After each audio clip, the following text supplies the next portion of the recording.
அன்பு உறவுகளுக்கு வணக்கம். நம்மில் பலருக்கு தினந்தோறும் ஜெபமாலை ஜெபிக்கிற பழக்கம் இருக்கிறது.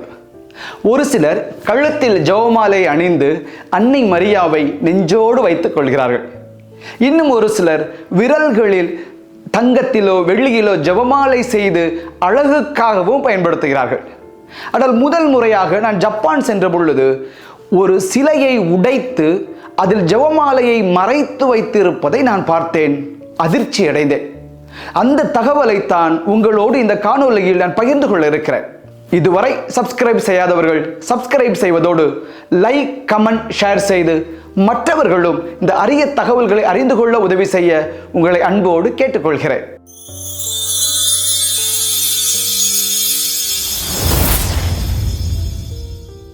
ஒரு வரலாறோடு தொடங்குவோம். இப்பொழுது நாம் பயன்படுத்திக் கொண்டு இருப்பது போல திரு ஜெபமாலை தொடக்கத்தில் எல்லாம் இல்லை. தொடக்க காலத்தில் துறவியர்கள் ஜெபிக்க தொடங்கிய பொழுது திருப்பாடல்களைத்தான் அவர்கள் ஜெபித்தார்கள். திருப்பாடல்கள் 150 இருக்கிறது. அந்த 150ஐயும் துறவிகள் ஜெபித்துக் கொண்டிருந்தார்கள். துறவிகள் ஜெபிப்பதை பார்த்த பொதுநிலையினர், பொதுமக்கள், எங்களுக்கும் ஜெபிக்க கற்றுத்தாருங்கள், எங்களுக்கும் ஜெபங்களை சொல்லித்தாருங்கள் என கேட்டார்கள். எப்படி இயேசுவிடம் சீடர்கள் கேட்டார்களோ அதை போலத்தான். எனவே அந்த துறவிகள் பொதுமக்களிடம் சொன்னார்கள், நாங்கள் 150 திருப்பாடல்களை ஜெபிக்கிறோம், நீங்கள் 150 முறை விண்ணகத்தில் இருக்கிற எங்கள் தந்தையே என்கிற இயேசு கற்றுக் கொடுத்த ஜெபத்தை ஜெபியுங்கள் என்று சொன்னார்கள். மக்களும் 150 முறை விண்ணகத்தில் இருக்கிற எங்கள் தந்தையே ஜெபத்தை அடிக்கடி அவர்கள் ஜெபிக்க தொடங்கினார்கள். காலம் மாறுகிறது. ஆண்டுகள் உருண்டோடிய பிறகு அங்கே இயேசுவின் மறை உண்மைகளை அவர்கள் சேர்த்து தியானிக்க தொடங்குகிறார்கள். விவிலியத்திலிருந்து முழுமையாக இயேசுவின் வாழ்க்கையை அவர்கள் தியானித்து இயேசுவோடு ஒன்றித்திருக்கிற அந்த சூழ்நிலையில்தான் அன்னை மரியாள் புனித டோமினிக், அதாவது புனித சுவாமிநாதர் அவர்களுக்கு காட்சி கொடுத்து திரு ஜெபமாலையை ஜெபிக்கும்படி கேட்டுக்கொள்கிறார். இங்குதான் திரு ஜெபமாலை ஒரு வடிவம் பெற தொடங்குகிறது.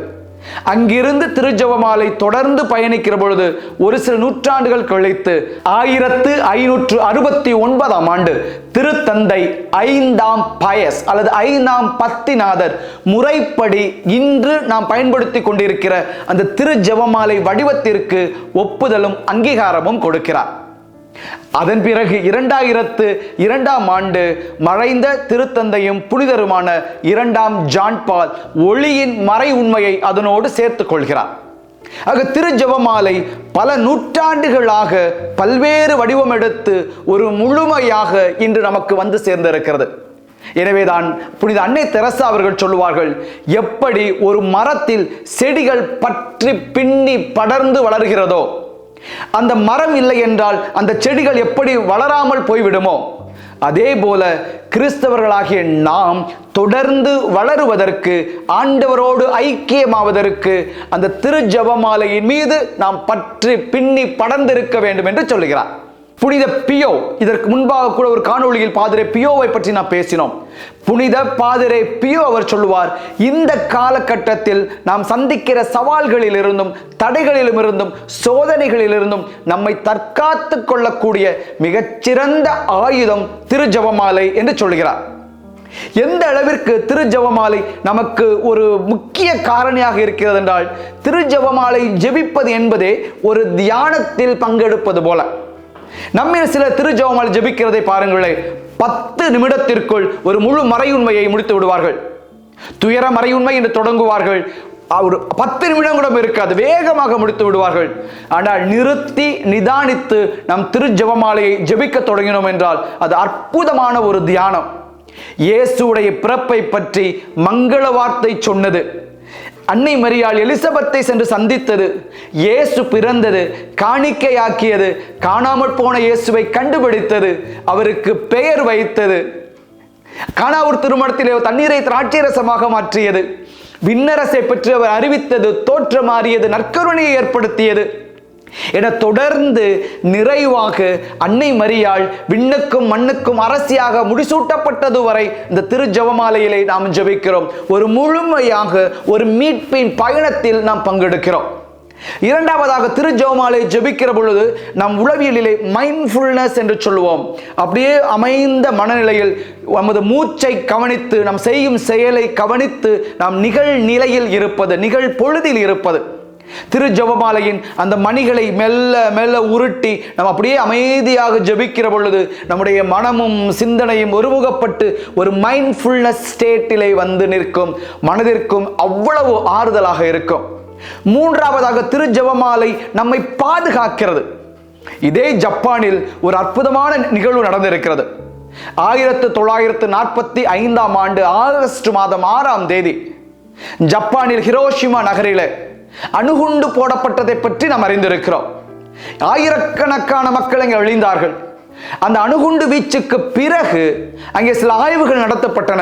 அதில் பிழைத்தவர்களை நேரடியாக சந்தித்து எப்படி அவர்கள் அனுபவித்தார்கள், என்ன துயரம், அந்த குண்டு எப்படி விழுந்தது, எப்படி கேள்விப்பட்டார்கள், எப்படியெல்லாம் உடலிலே மாற்றம் ஏற்பட்டது என பல்வேறு தகவல்களை அவர்கள் சேகரிக்க தொடங்கினார்கள்.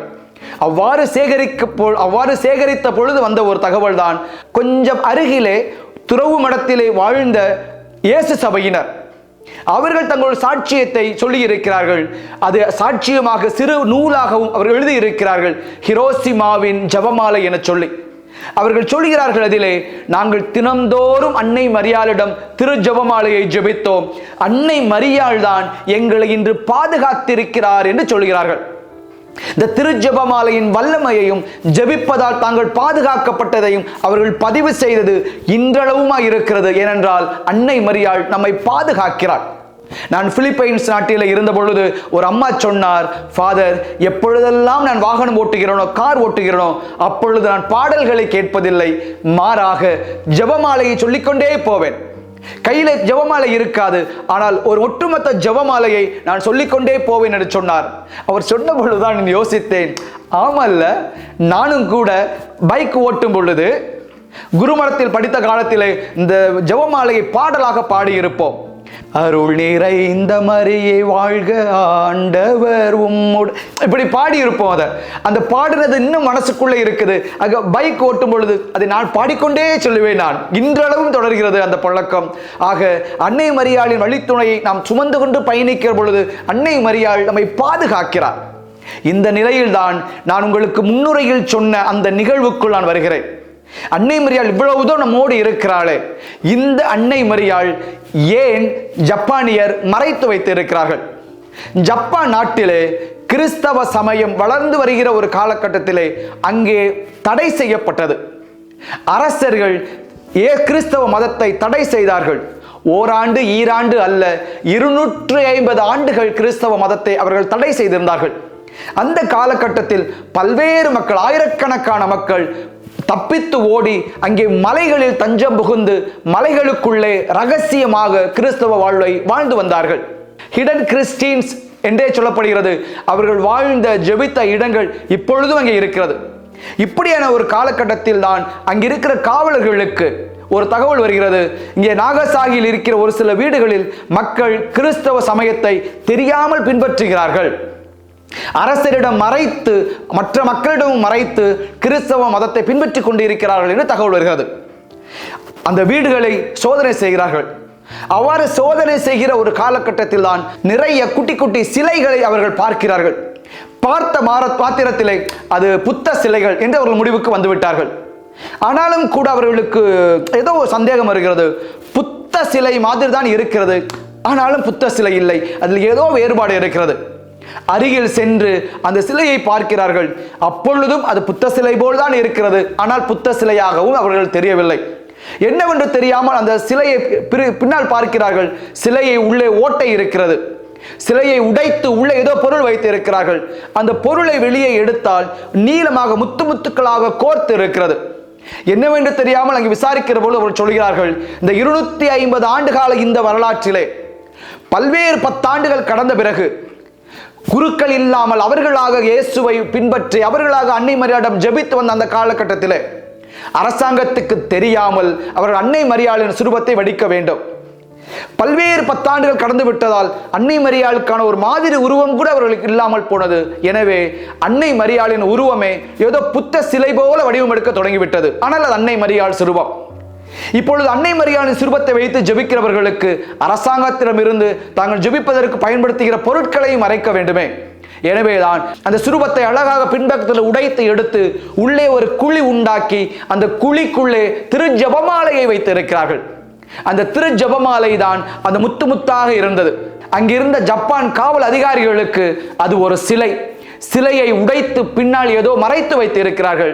ஆனால் அங்கிருந்த கிறிஸ்தவர்களுக்கு அது அன்னை மரியாளிடம் ஜெபித்து அவர்கள் ஆசீர்வாதங்களை பெற்றுக்கொள்வதற்காக பயன்படுத்திய திரு ஜெபமாலை அங்கே பின்னால் மறைத்து வைக்கப்பட்டு இருக்கிறது. அன்புக்குரியவர்களே, 250 ஆண்டுகள் தடை செய்யப்பட்டாலும் அன்னை மரியாளோடு ஜப்பானியர்கள் பயணித்தார்களே, நாமும் அன்னை மரியாளோடு பயணிப்போம். திருத்தந்தை 12ஆம் பத்திநாதர் சொல்வார், குடும்பத்தோடு நாம் இணைந்து திரு ஜெபமாலையை ஜெபிக்க வேண்டும் என சொல்லி. ஏனென்றால் திரு ஜெபமாலை நம்மை பாதுகாக்கிறது. திரு ஜெபமாலை நமக்கு அன்றாட ஒரு தியான மனநிலையை, மன ஆறுதலை, ஒருமுகப்படுத்தலை கொடுக்கிறது. குடும்பமாக ஜெபிக்கிற பொழுது நாம் ஆசீர்வதிக்கப்படுகிறோம். தொடர்ந்து அன்றாட திரு ஜெபமாலை ஜெபிப்போம். அன்னை மரியாள் வழியாக அவர் மகன் நம் மீட்பர் இயேசுவின் அருகிலே சென்று ஆசீர்வதிக்கப்படுவோம். இந்த நாளில் நீங்கள் நலமோடு மகிழ்ந்திருக்க ஆண்டவர் உங்களை நிறைவாக ஆசீர்வதிப்பாராக. God bless you.